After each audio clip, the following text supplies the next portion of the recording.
Okay, so good afternoon, everybody. My name is Balki Salaudin, and I'm so happy to have you all here to discuss the next actions after COP26 that just happened in the UK. And I'm super excited to have great guys that also attended COP26 on behalf of young people in Nigeria. And we're also joined by Adetuji Lamadeshina, the founder of 111112 Foundation, who's going to be giving us a keynote address. So we're going to start with his keynote address, and then we dive into the panel discussion. The call is going to last for 1 hour so that we can all get back to our Sunday activities. At the same time, the panel discussion is not going to be something so tedious. It's just going to be based on what the selected panelists are doing to combat climate change in Nigeria and their experience during COP26 and what we should expect from them afterwards. So I'm going to give the floor now to Mr. Adetunji Lamadeshina to give us a keynote address. Thank you so much.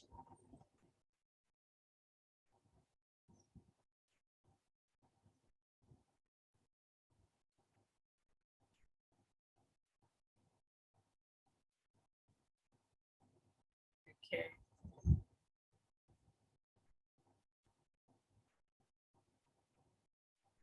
Okay, I can see that we're having some issues getting Mr. Adetunji to start. So yeah, so while we wait for him to be back, we're just going to go straight to introduction. So I'll pass the mic to anyone. So if I speak now and introduce myself and then pass the mic to, let's say, Stella or Sheifumi, then Sheifumi introduce himself, pass the mic to another person on the call. So that way we all introduce ourselves and then we start the conversation immediately. As I said, the conversation is only going to last for 1 hour, and as much as possible, I would ensure that we keep to time as the host of this event. Thank you so much. So my name is Baki Salaudin once again. I'm a social activist and an environmentalist in Nigeria. I'm passionate about leading conversations about climate action and how amplifying young people's action to combating these changes in our community. So yeah, I'm passing the mic to Sheifumi Adebote. Thank you. Hi everyone, my name is Sheifumi Adebote. I host Climate Talk podcast, and I also work around climate policies, particularly around the United Nations framework.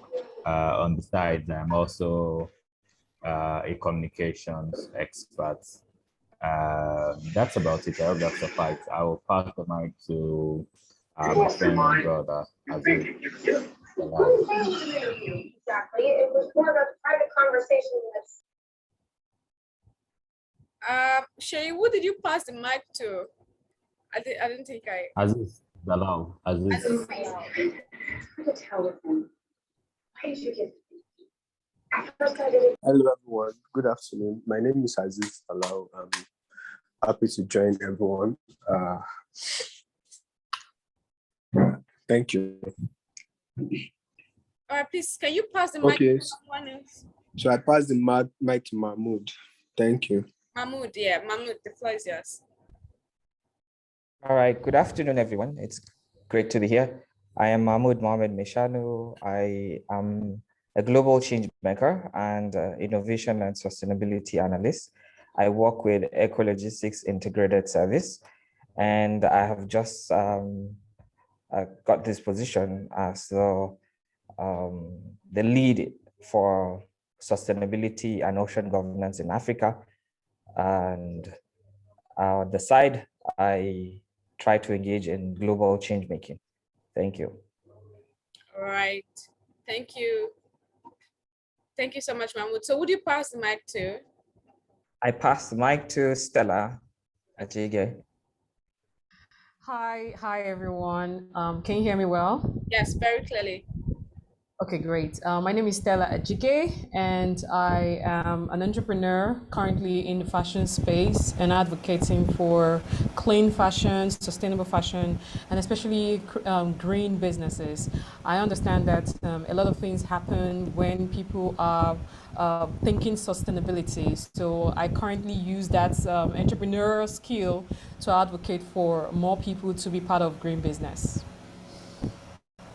All right. Thank you, Stella. So would you pass the mic to? Aziz, I'd like to pass the mic to Aziz Salawu. No, Aziz has introduced himself. Oh, okay. Sorry, I was out for a while. So that would be Gyros. I've not heard Gyros. Okay. Hi, good afternoon, everyone. My name is Jairus. Can anyone hear me? Can hear you very clearly. Okay, my name is Jairus Awo from Benue State. I am a journalist and I report with the cable newspaper as one of my requirements for the Climate Tracker Fellowship, so I'm a journalist. Let me just stop there. Okay. Nice to have you here, Jairus. Would you pass the mic to? To Kura.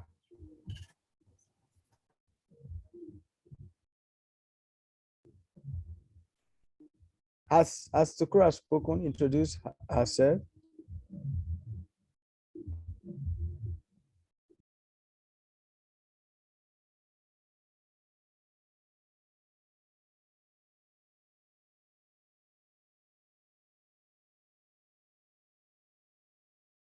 Sorry, Jairus, would you pass the mic to? Okay, sorry. I thought it's the network. I pass it to Kura. Okay. So Kuranga, please.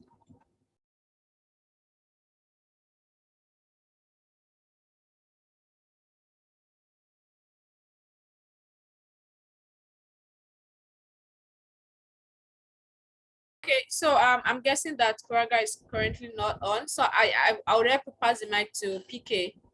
PK, the floor is yours, please.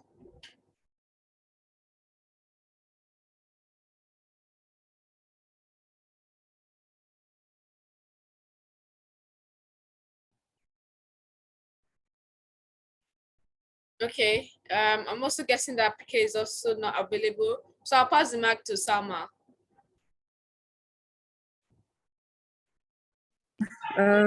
Okay. Can anyone hear me? Can hear you.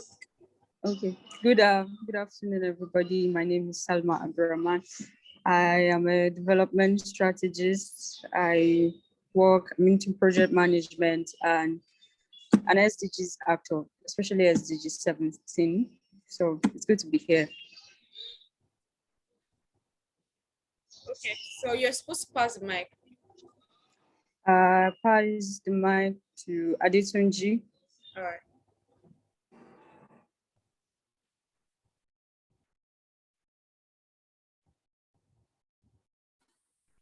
All right, good afternoon, everyone. My name is Adetunji Lamadeshino. I'm an entrepreneur. I focus more on agric and waste management. Thank you. Is there any other person that I have to pass on to, Balkis? We still have Samuel on the call, who is here to introduce himself, and then we still have Olasupo Abidin on the call too.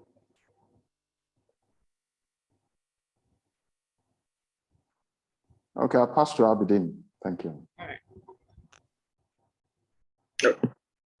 All right, thank you, TJ. Abidin Olasupo is my name. I am an entrepreneur and development practitioner. I work around the 17 Sustainable Development Goal. So much passionate about Goal 7, 13, 16, and 17. And of course, I'm excited to be here. I look forward to learning and unlearning. Thank you.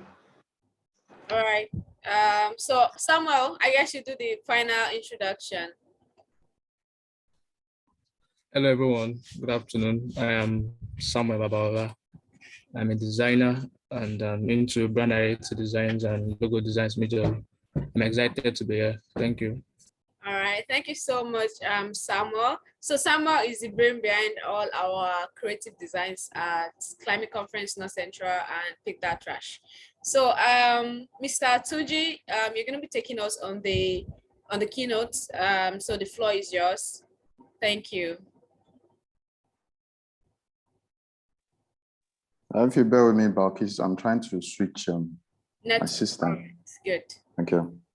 All right, we just wait a little bit. Okay, so everyone that we have on the call right now are young people who are doing stuff around climate change and other sustainable or social development in their own little or big ways in the country. And most of these guys on our panel today, we have Stella Ajige, we have Sheifumi Adebote, we have Aziz Salau, we have Mahmoud Mishanu, we have Abidin Olasubo. These guys are they're one of they're part of the young people that you should, connect with and talk with, especially if you want to broaden your work in the social development space in the country. And then we have Mr. Tunji, who is consistently celebrating young people through his organization's Africa Green Awards yearly. Yeah, so Mr. Tunji, are you ready now? Yes, thank you. Yes, please, the floor is yours. Thank you. All right, thank you very much. Good afternoon, everybody. Once again, my name is Adetunjula Madeshino.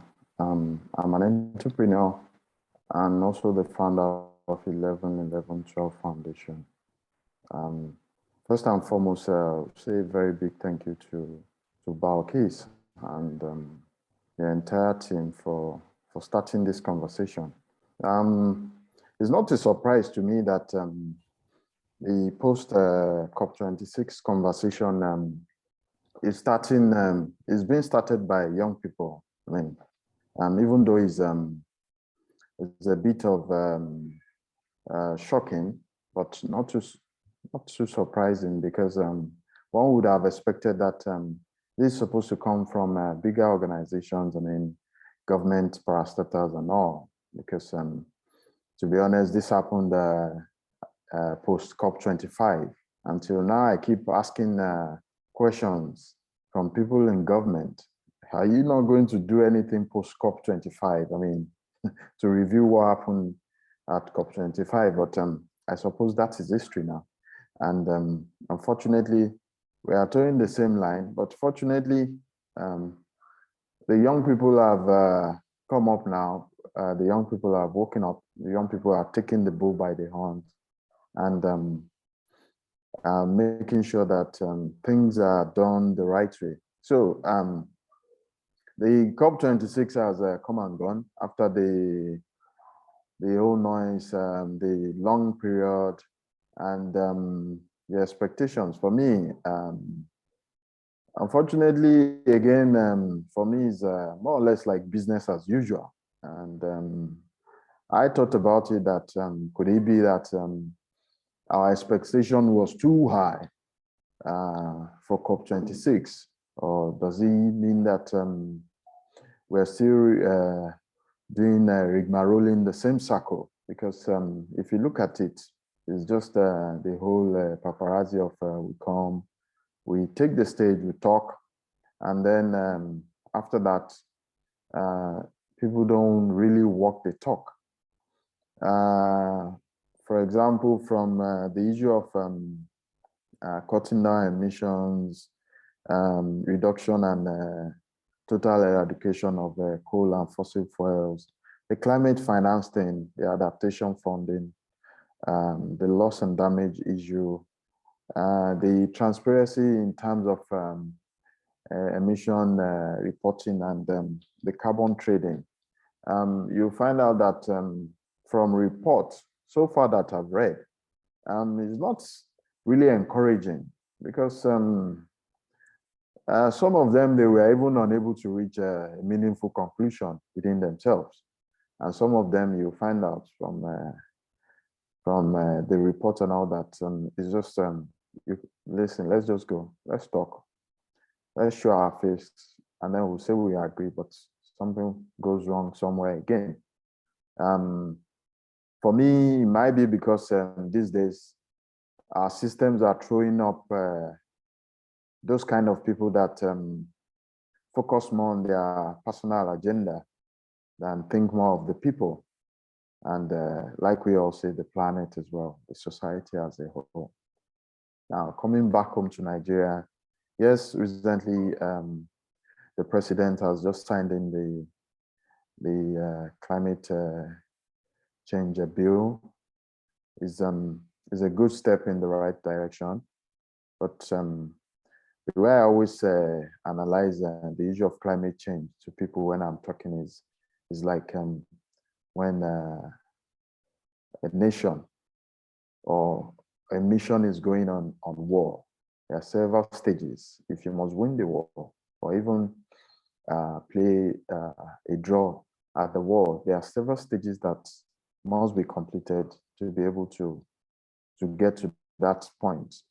Now, number one is the issue of recruiting the right people. In this case, we have very young, vibrant people, even though there's something I picked up from my brother Sheifumi's tweets the other day about young Africans, that you find out that the commitment and the passion is not really there. Well, I can't blame most of us. It's because when you try to push something and then the help is not there, the support is not there, I mean, the sharing is not there, even the basic needs are not there, then at some point you get tired.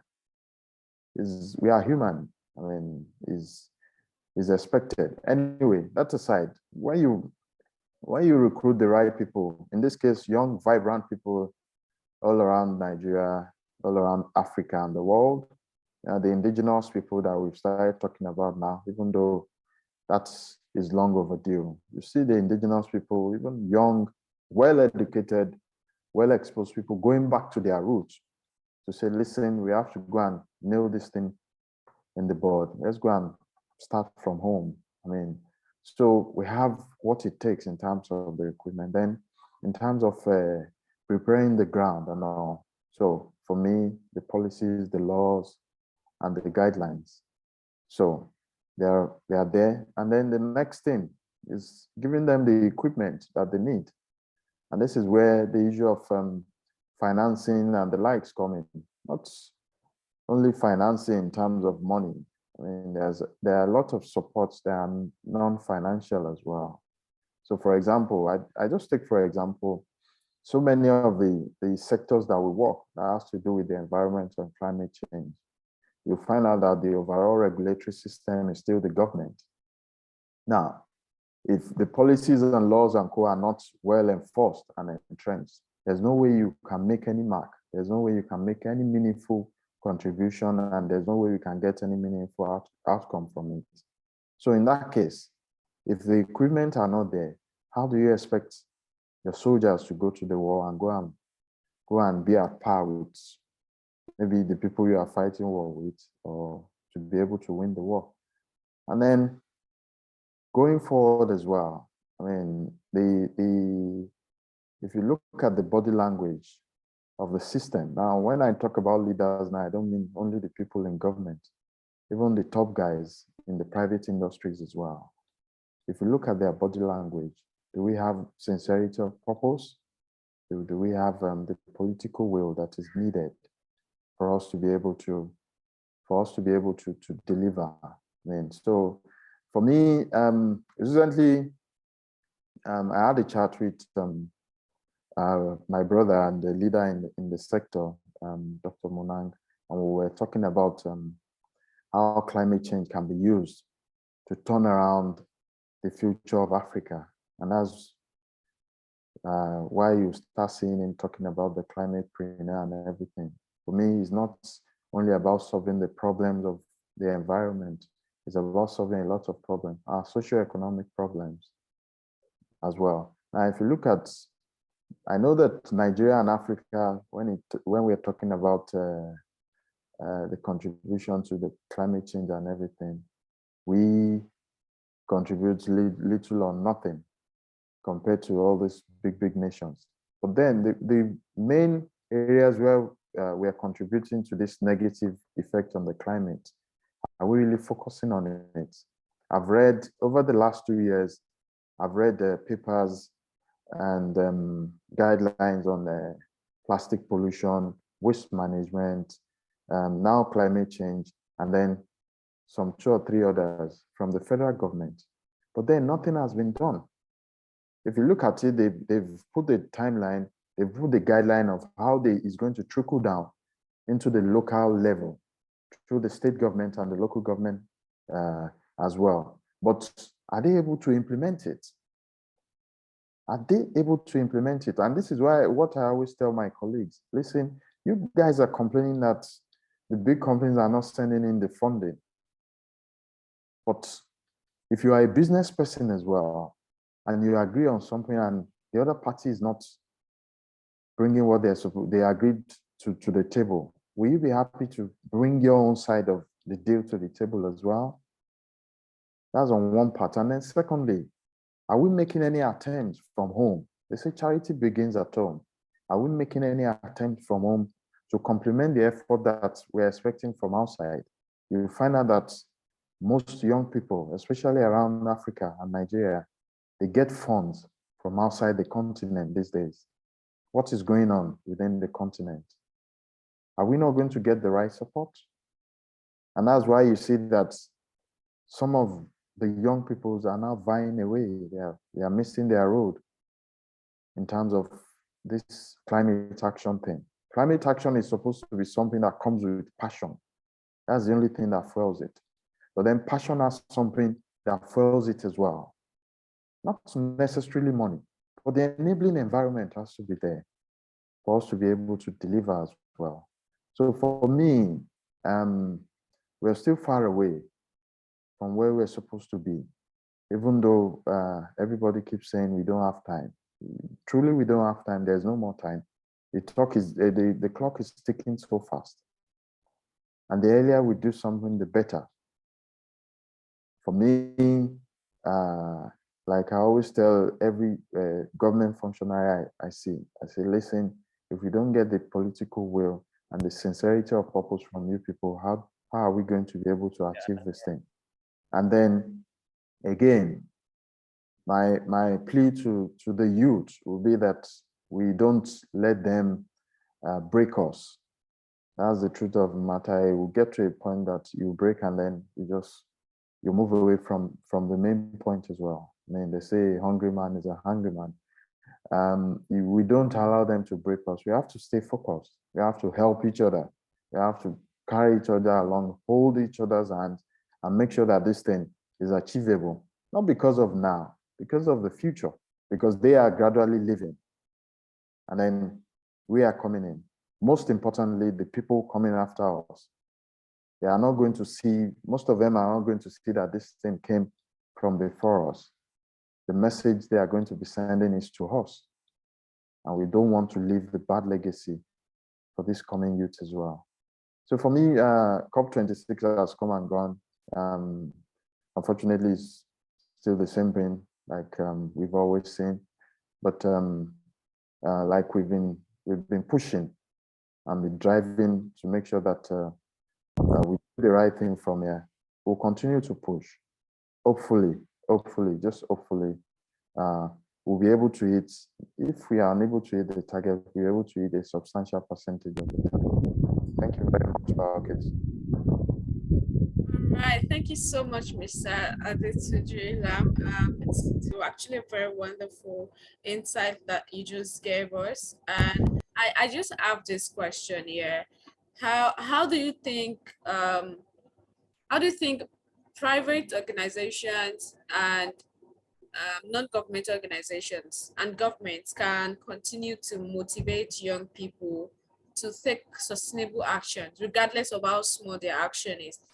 How do you think they can, like what you do at EETF? I mean, the yearly award is like a motivation to young people to continually take action. So what would be your recommendation for other stakeholders to motivate young people to take this action seriously? Yeah. Thank you very much, Balkis. It's simple and straightforward. Each of the harms, each of those three harms that you've mentioned, they already have the guiding rules and their rules and responsibility. For example, the government are supposed to make the right policies and help to implement these policies, because again, they are the overall regulatory body. Nobody can make policies without the government, and implementation of the government has implementation of the policies as the government at the top as well. So that's where the government comes in. And then when the government implements, does the right, makes the right policies and implements it, it helps even foreign people to look towards our side, because they know that there's an enabling environment in place to make sure that these guys deliver. Secondly is the private organizations. The private organizations are not, to a large extent, they are not being honest till now. You get it. Now we're talking of climate change, we're talking of the sustainable development goals and all. How many of them have it already inculcated into their system, their plan of work? They just keep saying it. How many of our banks here in Nigeria have it in their plan of work, the issue of climate change and SDGs? How many of them really support the sector as it is? The other day, just to give an example, the other day I was telling someone, I said, out of all the banks that I know in Nigeria, the only bank that supports the waste management sector per se is Sterling Bank. Sorry, I have to mention names here. And the only place they support waste management is in Lagos, for some reason best known to them and to us. So for me, this is where they come in. They have to be able to inculcate it genuinely into their business plan and their work plan, and support young people taking these climate actions. And then they must be able to also support, not only financially, give support in terms of training, give support in terms of development and all. Now for NGOs and all, again, the government may not be able to get to the grassroots. The government may not be able to touch individual young people. It's left for us to be able to take that message down to those individual young people. It's left for us to be able to discuss where the government is unable to discuss. It's left for us to be able to take feedback to the government, because more or less we are the foot soldiers of the government. And it's left for us to be able to liaise within the government and those young actors and the old actors per se. Thank you. All right. Thank you so much, Mr. Tunji. That's so insightful. And I hope that if they get to listen to what you've advised, they get to take actions on them. If you have any question for Mr. Tunji, please, can you use the reaction button? Or else, if you don't have any question, can we use the reaction button also to appreciate Mr. Tunji? You can just clap for him for his amazing keynote address. Yes, I can see the reaction. Thank you so much. Yeah, thank you. Yeah, I can see reactions. Yes, thank you so much, Mr. Tunji. Everyone is clapping, thumbs up. Yeah. Thank you very much, everyone. Yeah. Thank you very All much. right. So right now we're going to move straight to the panel discussion. I do not want to take much of our time. As I said, we're going to be having this call for just 1 hour. So we're moving straight to the panel discussion, and I'm joined by Aziz Salau, Stella Ajige, Mahmoud Meshanu, Olasupo Abidin, and Sheifumi Adebote. Please, if you guys don't mind, you can on your video so that I can spotlight your screen, and we can start the panel discussion. Thank you. Thank you once again, Mr. Tunji and the ETF family. Thank you so much. All right, so Mr. Tunji's, all right, yeah, I'm trying to get everyone to be on the spotlight.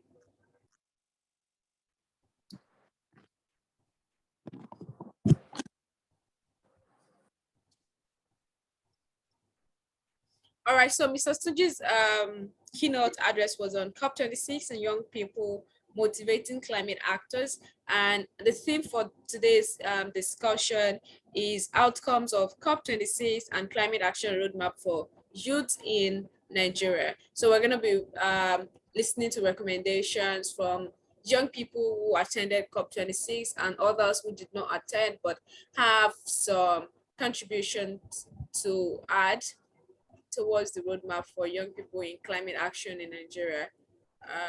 Spotlight.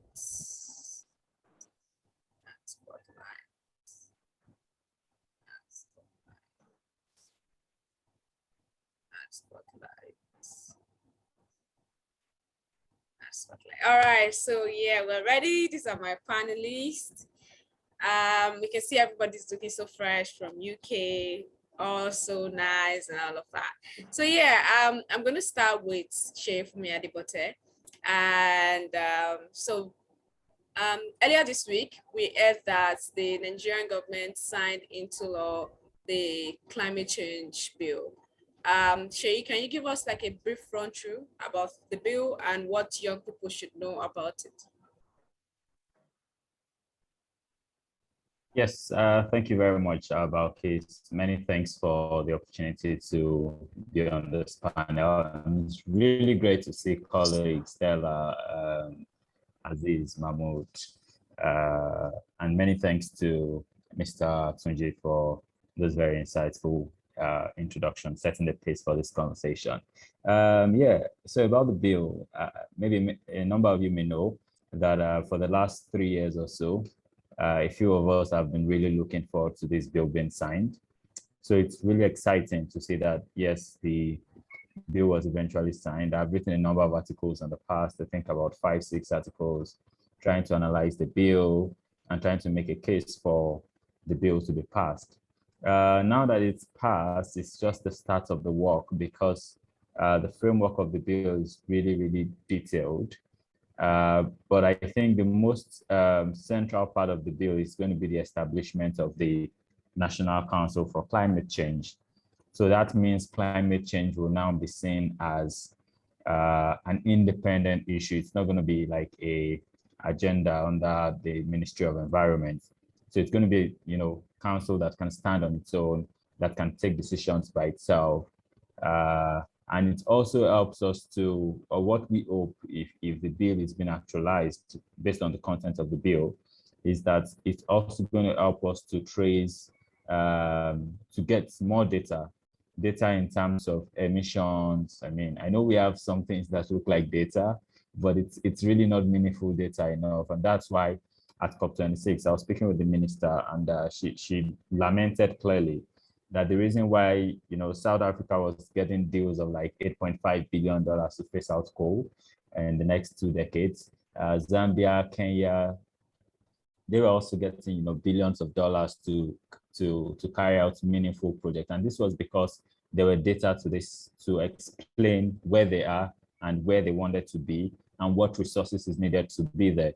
And this was my chat with Minister Ikiaza. And she's like, well, it's the pity we do not have the data. So I really do hope that with the climate change bill being passed into law now, we should be able to very deliberately work on putting together, different components that can help us get meaningful data. And meaningful data also equals more funding, because that's the truth, that's the reality. If we really would, get on track with this thing. I know many people will still talk about, the president's commitment and Nigeria's participation at COP. But if we really would make progress on all of the, carbon neutral by 2050, net zero by 2060 projections and all that, then that means we need data, and data should be able to get some funding, which now gets the work back, gets people to do the work. I do not want to take all the time, but I hope that sounds as an introduction and also some sort of, open your mind as to what, the climate change bill is all about and the central purpose of the bill. Thank you. Yeah, thank you so much. I mean, that was so insightful. And for anyone who does know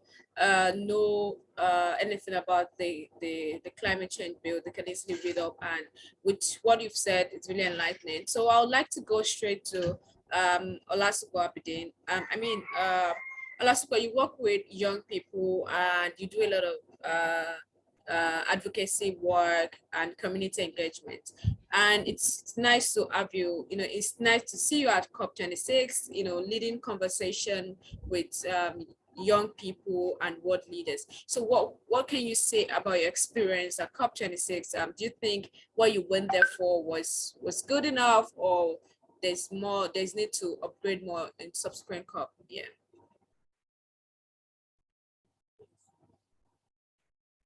Abidi, you're muted. Oh, so sorry about that. Thank you very much, Balkis, and special thanks to Mr. Shei, who spoke briefly about the period before me, and Mr. Lam as well, who gave the keynote address. And I sincerely want to appreciate you as well for hosting this conversation. I think, of course, this conversation is much more needed now that we are now through with the activity at COP. For me, well, it's like a roller coaster. As far as I'm concerned, I had the highs at COP26 and I had the lows. The lows, let me start from the lows. I had my fear before going. And that was why I wrote an article as well, that enough of some of these talk shows, there's a need for us, to match word with actions. The article was published by the Cable newspaper and some other platform in Nigeria. That's, conversation has always been happening. It's not the fact that we are not talking. But can we start talking and we, start having sustainable actions as far as that is concerned? So at the end of it all, we also what the report we are able to come up with. While of course, totally, I cannot say it's a waste of time, but I feel we can really do better. At the core of what I expected to see at COP, apology, of course, this conversation is not meant to be that. A young activists like you as Balkis attending as well, representing those who are not able to be there. So across like 6 different panel sessions where I spoke, I made it known that those who are drastically affected by some of these issues that we are addressing here are not here. Those are the Baba in Kayama local government, my mom in Ifon, and that young person in Barutin as well, who does not really know about anything that you are doing at the hall, but who has really been affected by issues around climate change. So let's just assume, unless we just want to be economical with the truth, that those who ought to be at the table, some percentage of them are not at that table. And decisions that has to do with their future are being taken without them, which really shows COP26, like other COP as well, left some people behind. But that's just by the side. In terms of, conversation with young people, trying to learn about the projects they are doing and trying to get insights about what worked there and what could be domesticated here in Nigeria, I think I really learned a lot. And an opportunity to also get media attention for some of the activities that we have learned. So at the high of it is the fact that I was happy to see the Nigerian delegation. A whole lot of young people attended, perhaps not every one of us got the party accreditation, but either one way or the other through NGO or some other platform, young people were present, especially in Nigeria, even if some of us had to, crowdsource funding. So that's like a win for young people. It's a win for advocacy to say, if you are not even inviting us to the table, we are happy to shatter that table, rearrange the table to make sure that when that table is being rearranged, we force ourselves in, so that issues around discussing our future in the next 20 years, 30 years, we are there and we are seeing what things are going. So to answer your question straight point, it's like a roller coaster. I had the highs, I had the hubs at COP26, but at the core of it, I'm optimistic that going forward, young people are now much more involved and engaged, and there's a need, and the challenge is to all of us on this call as well. We still need to do more of advocacy, especially in local languages, because that mama in the grassroots community does not know how the climate change fund is going to affect him on the in the bill, how the National Council on Climate Change is to him, how the carbon budget is, how the National Climate Action Plan is, what is Red Plus registry. All those things need to be broken into simpler languages that people, those who sell suya in the north knows, those who sell pepper in the market knows, and those who even sell water at the grassroots community know some of these languages, domesticate it, localize it in such a way that everybody knows that if we are not taking action now, that's the next pandemic. Thank you. I mean, you're very correct, especially in terms of the localizing of action. I mean, how many people knew that there is COP26? How many people knew that there were delegations to the UK for COP26? Even aside from local languages, we've seen a lot of young people who do not even have an idea of what climate change is. I'm sure we've all had interactive session with some young people, and they'll tell you that what's climate change. They don't believe in it. it's God that created it. It's God that is doing its wonders, you know. And we have another set of young people, you and I, who are passionate about taking action to combat the changes that these people are saying they don't believe in. I mean, it's a word of, if you believe in it, just take action. If you don't believe in it, it's your choice, you know. But we don't want to say, okay, because other people don't believe in it, we don't want to have the conversation, you know. And as much as possible, we would continue to also ensure that our communications are in languages that people understand. I mean, that's like the core of community engagement.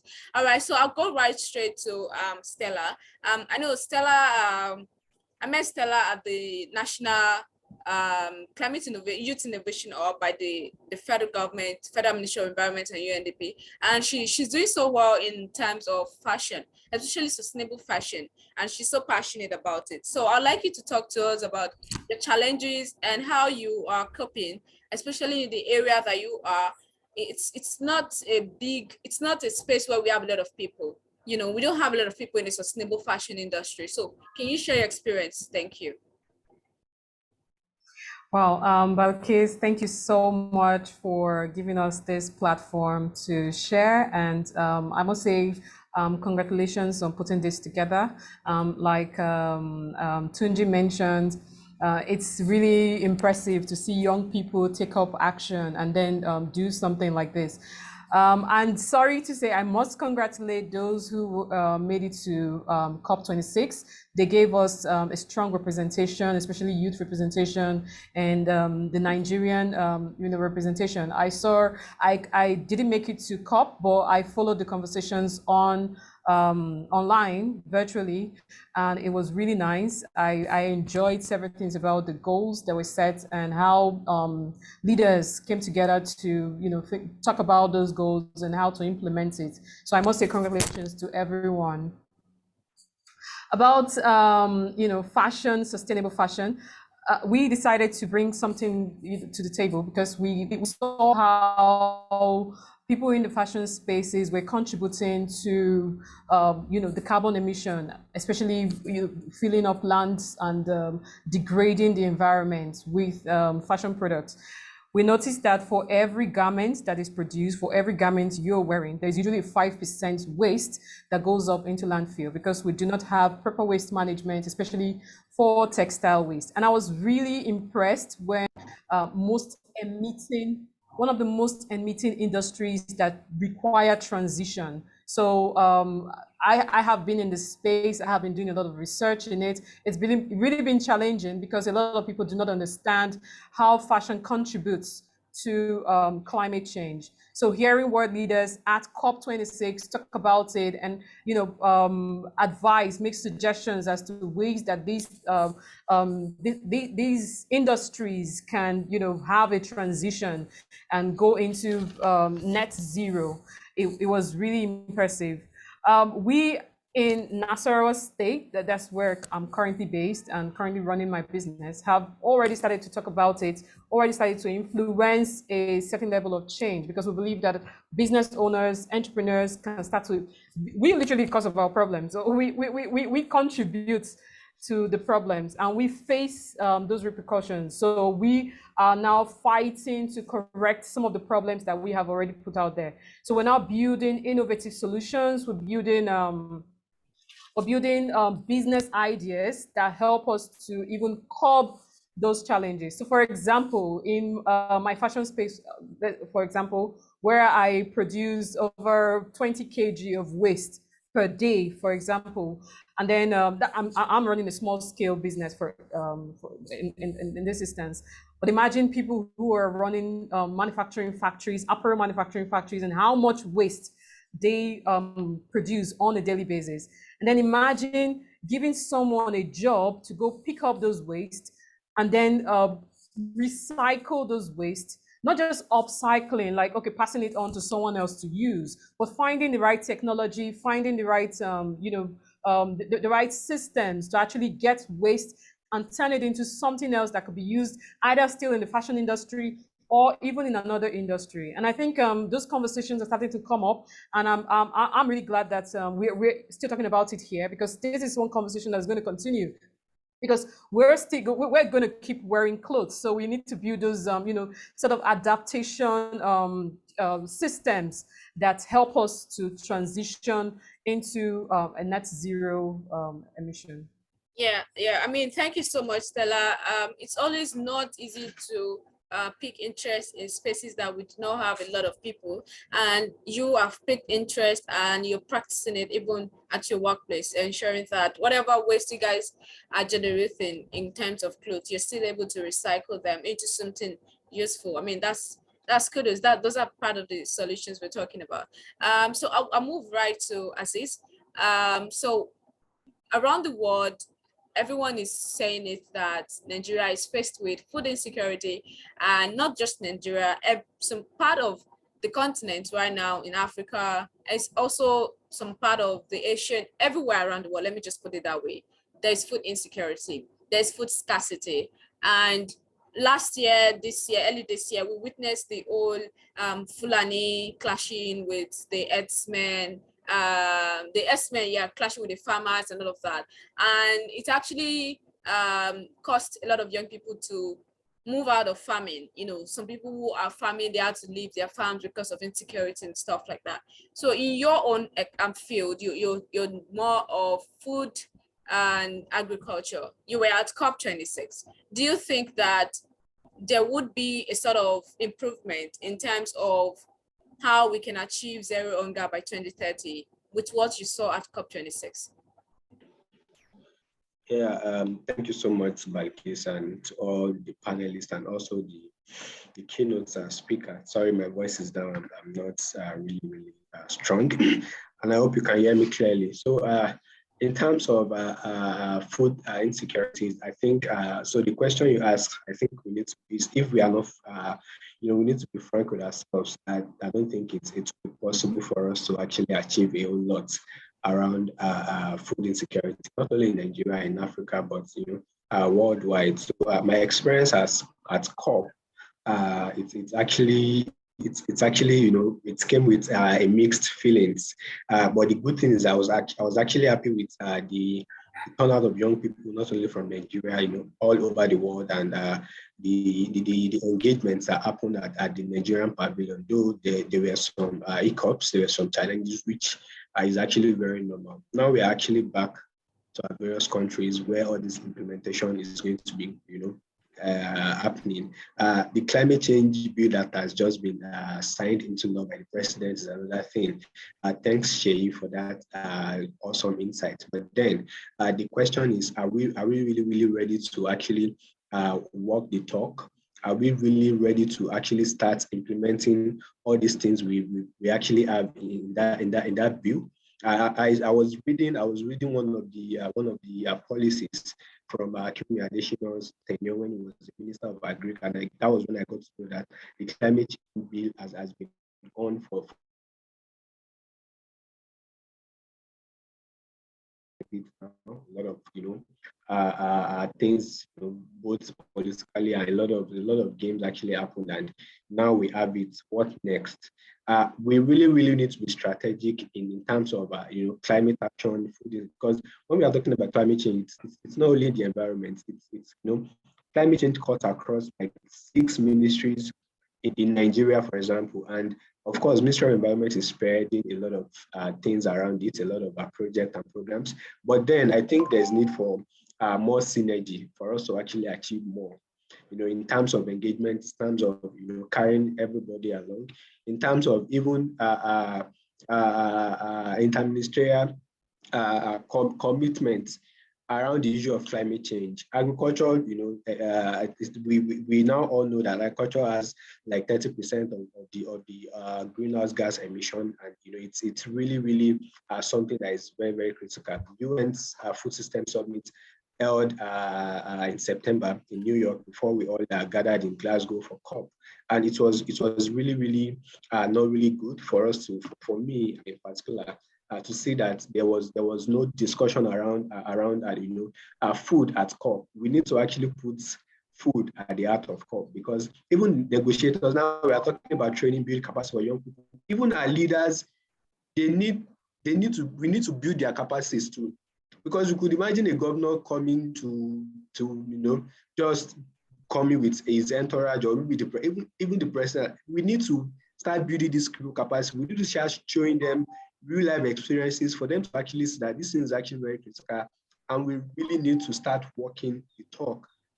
Without this, the next COP is Egypt, the next one, the COP27 Egypt, COP28 in Dubai, is going to come and it's still going to be the same thing. So every action we need to start taking need to start, happening in our own country. There are a lot of looted funds that are outside the country. We are now clamoring on the 100 billion that has been amassed. These promises have been on for a long time. Don't fall down. We need to really, strategically position ourselves for all this funding. Jay spoke about data, and actually very, very important. We don't have data. All these things, we need to really put it in place. If not, I think we'll just keep discussing, and no tangible solution will really come around for us, as we are currently in the decade of action. We are looking at achieving the SDGs by 2030. It's actually very, very important for us to work together as critical stakeholders. All of us, Abidin was mentioned, everybody is a critical stakeholder when it comes to climate change. And we need to continue to build our capacities as young people. We need to engage these leaders for them to know that all this, the consequence and implication of the actions they're actually going through now is we are the one that is going to be adversely affected, because we are still young. They are not really, really young, and the consequences is still going to come back to us. So the earlier we start, acting, the earlier we start, making sure all these things are really, really, coming one after the other, the better for us. Yeah. Thank you. Yes, I totally agree with you. And it is because we do not want to be in the situation that they have put us. That is why we are all here leading conversations and taking actions. Young people are doing a lot of talk. At the same time, they are taking a lot of action to combat climate change. All right, so Mahmoud, are you here? Yes, I am here. All right, so Mahmoud, I'm going to ask you this question, okay, on partnership. We've seen a lot of young people who have ideas, who have climate solutions, sustainable climate solutions, but they do not have access to the right system or the right funding or partnership to help them scale up and bring in or bring out their ideas into the market. What can you say, and how do you think young people can access opportunities for partnership both in the local and international level? Thank you. First of all, I would like to appreciate all the panelists and the keynote speaker. The keynote speaker has laid the momentum and the right, direction towards this conversation. And then Sheyi has nailed it, because everything we would do in whatsoever we're going to want to achieve, it has to be coming from the policy angle. We need to know how to align whatever we are doing to the right policies. And just like Aziz said, it cuts across so many sectors. So what are the policies on ground that can actually help guide or shape whatever action you are taking? And that's so important. And I like the angle of Abidin. Abidin stated critical positions of how not everybody is invited to the table, but we try as much as we can to force it. From experience, from Paris, the Paris Agreement, to Marrakesh, to Bonn, to Katowice in Poland, to Spain, the last one, and now. So we need to know how to now key into the right conversation and then bring something to the table. Because I was privileged, to have such engagements. I had high-level meetings with IFC, MIGA, World Bank, and on different angle. And then somebody made a statement and said that a lot of young people are doing fantastically great, but a lot of us are just enthusiasts. So what this means is we need to build capacity. Knowledge is very important, because climate change, to some extent, is knowledge-based. So if we want to drive, just like Shay reiterated on this issue of funding, it's very critical, because if you don't bring what it takes to tap into those fundings, you can't get such fundings. You can't, compete with South Africa, Rwanda, Morocco, Kenya, and the likes. We can't do that. So we need to now do a scorecard. We need to now begin to, like Abidin said, we need to now begin to checkmate them. And just, I like the angle where Aziz is talking about everybody needs capacity. The governors, all of them are ignorant about this thing. You know, let's not be economical with you know, what is right and how we should go about it. We have a revised NDC. It's a pretty good document, you know, well crafted, good grammar and all of that. But what are the hows? It's like an adult without legs. We need to create those hows. Those are where young people can key in. And just recently, the CEO of GCF mentioned this. They're trying to help developing countries, you know, shape in their innovation to tap into these resources. And GCF also said they want to also support 27 developing countries to transit to using electric cars. So if we have the house and the frameworks that can actually give young people to be in the value chain, then we are likely to achieve a lot more than every other country. You know, part of what I discuss is that Nigeria is beyond, it needs beyond aid. We don't need aid, we need partnership, we need collaboration. So to bring to the table, Nigeria has natural resources and human resources. So we need, how can these people, you know, give us technology transfer? Is it that we need a capacity to develop? And we are currently working on something big that needs you know, business schools, the academia, the expert, and everybody together, so that young people can be equipped with, you know, all the necessary knowledge to be able to, you know, represent themselves very well, which we have fantastic people. We have the likes of Sheyi, Abidin, and all the people that have done Nigeria great, you know, in the COP. But still, we need, you know, these people would need a lot more than what they have done today and now. They need, you know, all the support, and we're not looking at it as aid, or you're just helping us or you're doing us favor. No, we have the capacity to deliver on this global goal. Climate change is not a Nigerian issue; it's a global issue. So for every action from every country, from every continent matters. So if you want us to, if we want to achieve all the pledges, you need to support the right people. So, and just like Abidin said, I kept saying this, we had this conversation. Why are people like Balkisu not there? It was because they denied them, we know. So I like to be, you know, straightforward with all of this. So to closing, in closing, I think everybody has spoken. I just wanted to iterate on all the points and then see how we can carry on with whatever we are doing. In the first place, the ministry is supposed to have this kind of program, a post-COP event to report all the achievements, which they didn't do it, but all thanks to Balkisu, she made that happen. So this is something to be proud of.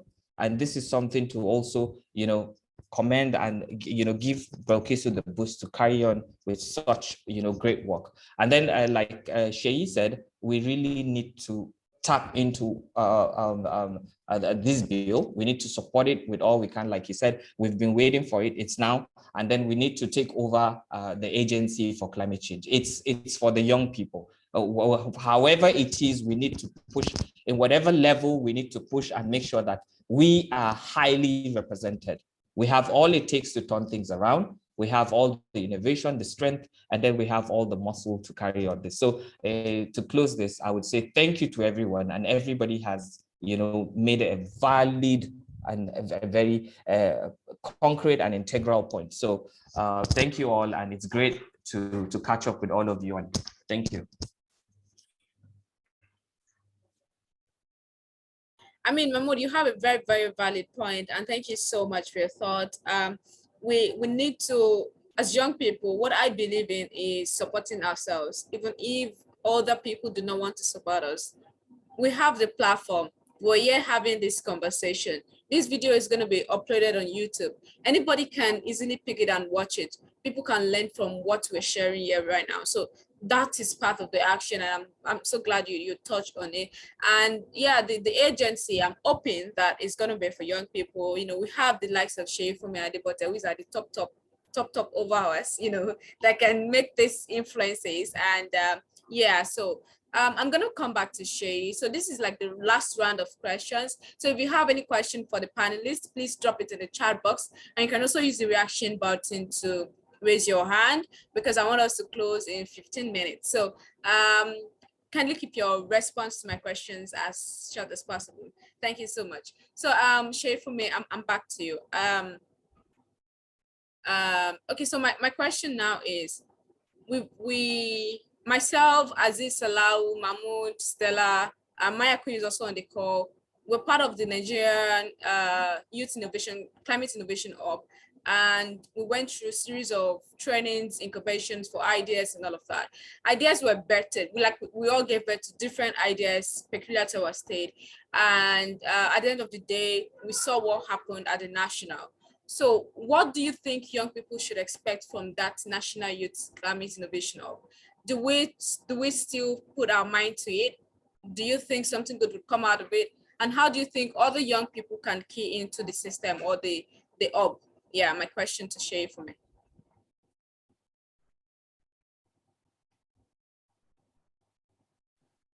Great. Unfortunately, I may not be able to turn on my video. I'm trying to. Sure, no problem. It's fine. You can just go on. So first, I should say that I am glad that I was, a part of the brain behind it. I could just give you a little bit of background.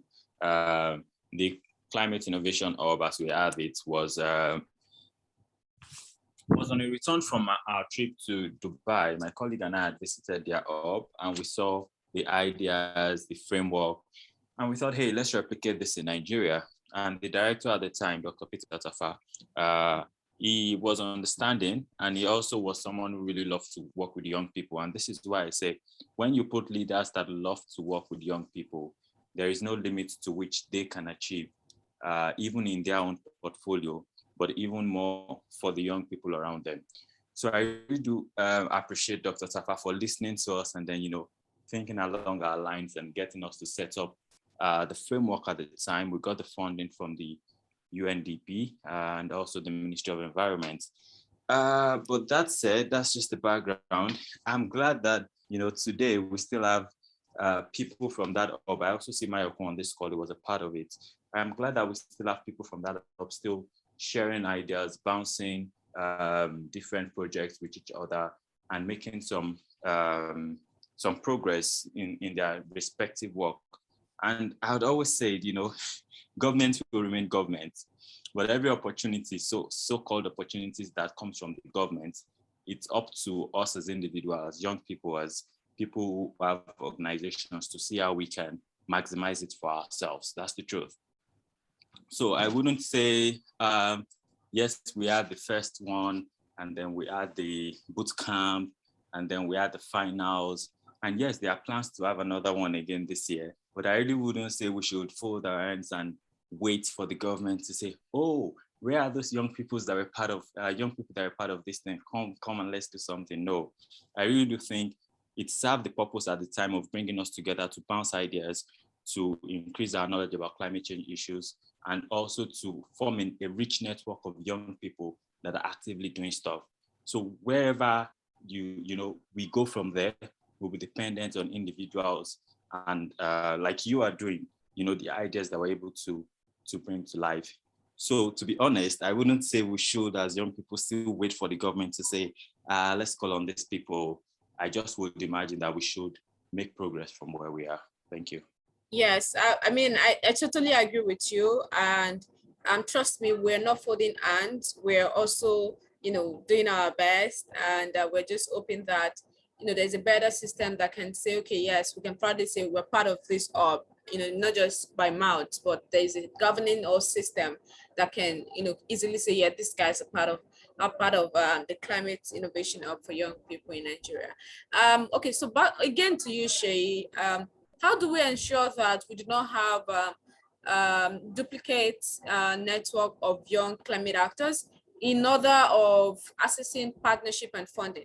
And do you think we need to have more than one or two network of young people who are taking these actions to collaboratively take actions together? So what's your view on the 2 points?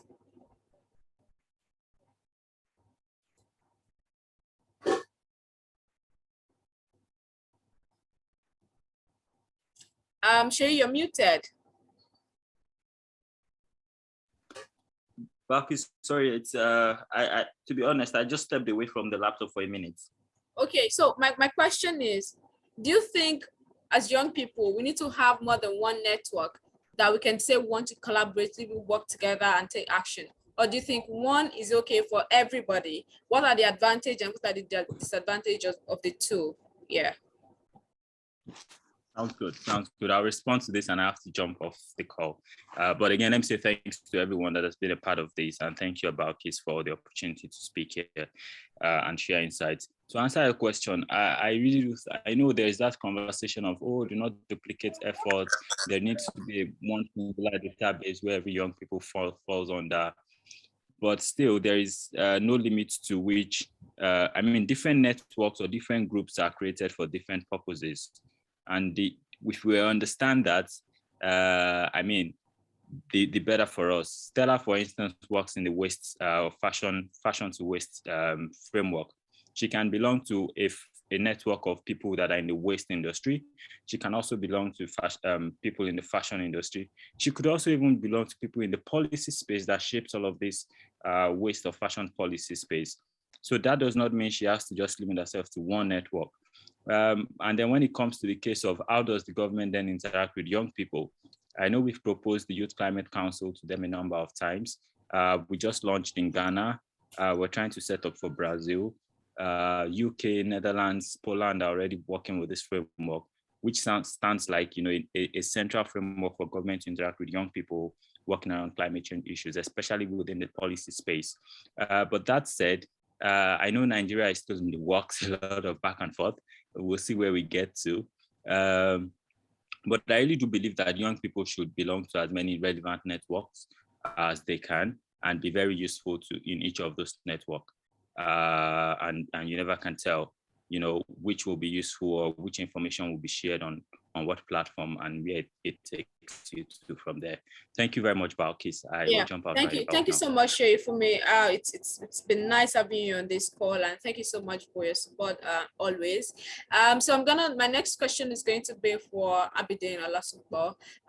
So Abidin, a lot of things happened at COP26. I mean, myself, Stella, Shay, and a lot of young people were not able to attend this COP physically, but we saw what happened virtually, and we saw how a lot of some government officials were lying about some activities that they were doing there, but they did not do. And we also saw how a lot of people were also making it look like it's ceremonial, you know.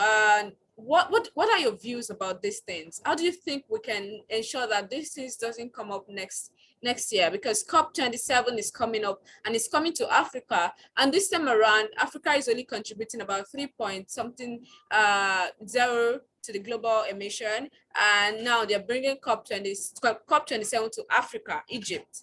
How do we ensure that we don't flop? How do we ensure that the next coming COP is not a flop in Africa? Yeah.